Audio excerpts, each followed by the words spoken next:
এরপরে বন্দেগী করো, ইবাদত করো, আমল করো। তো হে ঈমানদার গণ, আল্লাহকে ভয় করো, ইত্তাকুল্লাহ মানে গুনাহ ছাড়ো।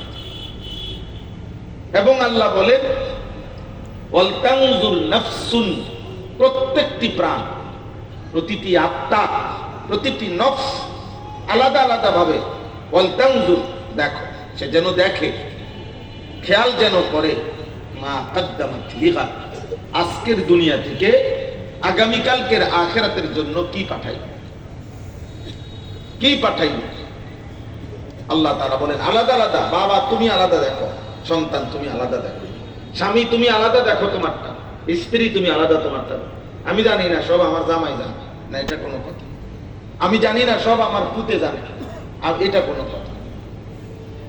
আমি জানি না, আমি বুঝি না, না না, আল্লাহ বোঝা। আলাদা আলাদা, প্রত্যেকেই খেয়াল করে আজ তুমি কি পাঠাইছো। ওয়াত্তাকুল্লাহ, আল্লাহ তাআলা বললেন বান্দা, এটা কিন্তু গুরুত্বপূর্ণ বিষয়টা, কাজে আবারও বললাম আল্লাহকে ভয় করো। কোরআনুল কারীমের এই একটি আয়াত, যে আয়াতে এই একটি কথা বলার জন্য ডানে বামে দুই পাশে দুইবার আল্লাহ বলছেন ইত্তাকুল্লাহ, আল্লাহকে ভয় করো। মাঝের কথাটার গুরুত্বের জন্য, মাঝের কথাটা কি, যে প্রত্যেকেই লক্ষ্য করো